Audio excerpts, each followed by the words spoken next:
You are staring at a digital thermometer, 218 degrees. The glowing red numbers reflect in the scratched plastic of your safety goggles. Sweat is running down your neck inside the suffocating hazmat suit. If the temperature hits 225 degrees, the pressurized chemical vat in front of you will violently rupture. The volatile solvents inside will ignite instantly, turning the entire underground lab into a white-hot fireball. You, the 3 armed cartel guards standing near the door. The millions of dollars of chemicals stacked around the room. All of it will disappear in a fraction of a second. But if you lower the heat too quickly, the delicate chemical bonds forming inside the reaction mixture will collapse. The product will cloud, the batch will crystallize incorrectly, and the cartel lieutenant waiting outside the door will calmly walk in and put a 9mm bullet in the back of your head for ruining $3 million worth of product.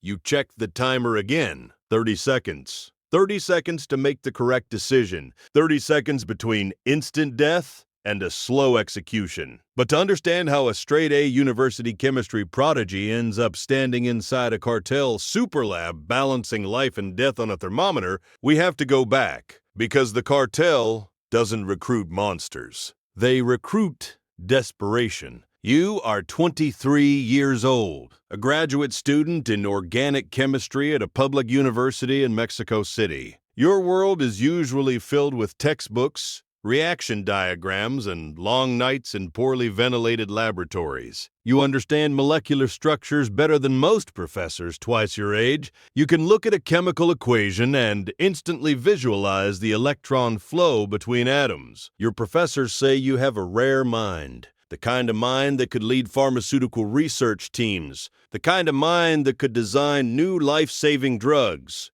But brilliance does not pay rent. Your teaching assistant job pays $400 a month. Your apartment is the size of a storage unit. When it rains, water leaks through the ceiling and drips into a bucket next to your bed. Your dinner most nights is instant noodles. Your life is small, but the real problem isn't money. The real problem is your sister. She is 19. Her kidneys are failing. Doctors at the public hospital say she needs a transplant immediately, but the waiting list is 5 years long. She might have 6 months. A private hospital can perform the surgery next week, but the cost is $60,000, which is more money than you have seen in your entire life combined. So every night you sit beside her hospital bed pretending everything will be okay. And every night you go home knowing you are lying. One evening you sit alone in a small roadside diner. A thick, organic chemistry textbook is open in front of you. You aren't reading it. You're just staring at the page while your mind runs in circles.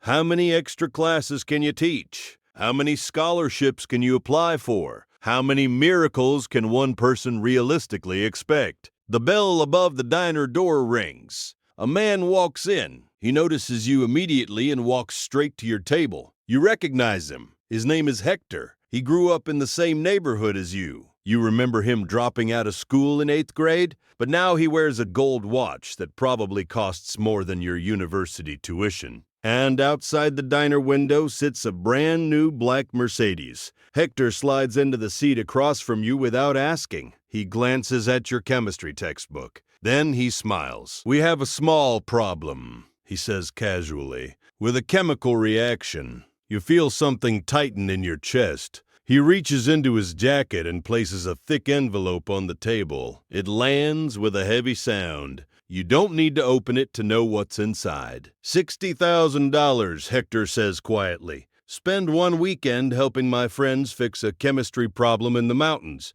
and your sister gets her surgery on Monday." Your heart begins pounding so loudly you can hear it in your ears. Every instinct you have is screaming that this is wrong, illegal, dangerous, possibly fatal, but your mind immediately shows you a different image. Your sister lying in the hospital bed, her pale face, her weak smile when she tells you not to worry, and suddenly the law feels distant. But the envelope feels very real. You whisper something to yourself that will haunt you for the rest of your life. You whisper, "It's just chemistry." You take the envelope. And at that exact moment, the trap closes. 2 days later, you are driven deep into the mountains of Michoacan. The road becomes dirt, then gravel, then barely visible tire tracks between endless rows of avocado trees. Finally, you arrive at what looks like a normal agricultural warehouse, but inside the building, a metal staircase leads underground. The air below smells like solvents, gasoline, and something metallic you can't quite identify. The underground room is enormous. Industrial vats, chemical barrels stacked to the ceiling, dozens of men with rifles guarding every entrance, and in the center of the room is a crude laboratory setup. The current cartel cooks are farmers. They guess measurements. They eyeball temperatures. They ruin half their batches. You spend the first 12 hours just observing. Then you begin making changes. You correct the pH levels. You redesign the cooling system. You modify the synthesis pathway. Within 2 days, the lab produces crystal meth so pure it forms huge transparent sheets that sparkle under the fluorescent lights. The guards stare at it like it's magic. Hector stares at it like it's money. A lot of money. You pack your bag. You expect to go home. Hector stops you at the door. The old cooks gave us 60% yield, he says calmly. You gave us 96. He pauses. You made $4 million in 48 hours. Then he opens the door. Outside stand 20 armed men. And suddenly you understand something terrible. You were never leaving. Congratulations, Professor, Hector says quietly. You just got promoted. 3 years later, you are the most valuable employee in the cartel. Your salary is $150,000 a month. The money moves through shell companies and offshore bank accounts. Your sister received her transplant. She believes you work for a pharmaceutical company somewhere in Europe. Your mother lives in a beautiful house in a gated neighborhood. From the outside, your life looks like a miracle. But miracles have cages. You are moved constantly between hidden laboratories in the mountains. You are guarded by heavily armed mercenaries at all times. They call you El Profesor. But the truth is simpler. You are equipment. As long as you produce product, you live. The moment you stop being useful, you disappear. You try not to think about what you are actually making. You tell yourself you are just a scientist, just combining atoms, just following equations. But one night you see something on the television in the lab break room. An American news report. A small town in Ohio devastated by drug addiction. Paramedics carrying overdose victims out of houses. Parents crying over photographs of their children. You stare at the screen. Then you slowly look down at your hands. You have never fired a gun. You have never stabbed anyone. You have never even been in a fist fight. But suddenly, you realize something horrifying. The gunman outside the lab might kill dozens of people in their entire lives. Your chemical formulas kill thousands. You are the most lethal man in the organization, and you never even leave the lab. Then comes the promotion. Year 5. The cartel decides meth